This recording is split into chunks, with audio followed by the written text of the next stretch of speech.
We've all had a bad day, right? But what do we do when that bad day happens over and over and over again? What do we do when we realize that our bad day has suddenly turned into a bad week? Look, it happens to the best of us. It happens all the time. So today I'm going to give you 3 ways to go about dealing with your bad week and how you can prepare for a better week next week. Before we get started, if you like this video, be sure to share it with your friends and your family. If you're watching on Facebook, be sure you click that follow button so you can follow my page, Good Vibes with Kai. Or if you're watching on YouTube, be sure to click that subscribe button and you can be the first to see any video that I put out ever.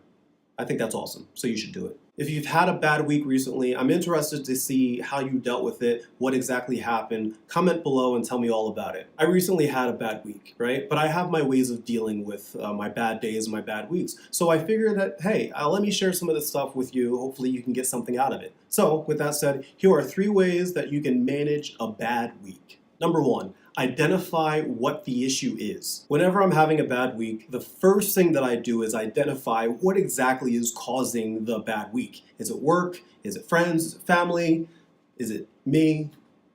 Probably me. Identifying what the issue is doesn't necessarily mean that you need to come up with a solution for that problem. However, it will make you feel a little bit better when you know exactly what the cause is. You can take that information and you can kind of grow from there. Number 2, confide with a friend or a family member. There was this one point in my week when I was at my lowest. I think it was either like Wednesday or Thursday. I was like halfway through the week and I was at my lowest point and I knew that I needed to confide with somebody. I knew that I didn't want to be alone. So I reached out to a couple people. There were a couple people that reached out to me just to kind of check up on me. And if there's one thing that I realized is that those people are able to give you the confidence and the love and the strength that you need to get yourself through that week. So to any of my friends that reached out to me during my bad week and even just said hi or just to check up on me, you know who you are.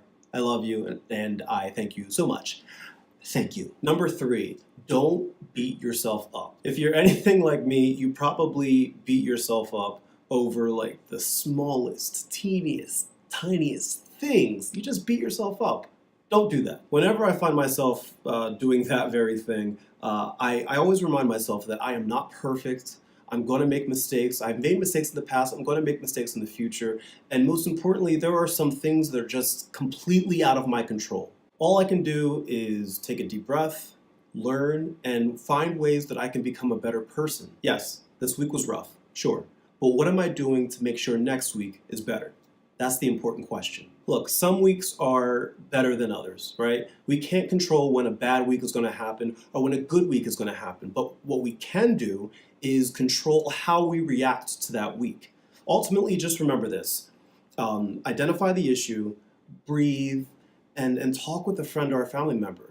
You got this. This week may be rough, but you're going to get through this. I promise you that. Friday will be here before you know it. Thank you so much for watching. If you know somebody that can get something out of this, please be sure to share this with them. Hopefully they can get something out of it just like you did. I appreciate you taking the time to watch. I hope to see you again soon. Good vibes.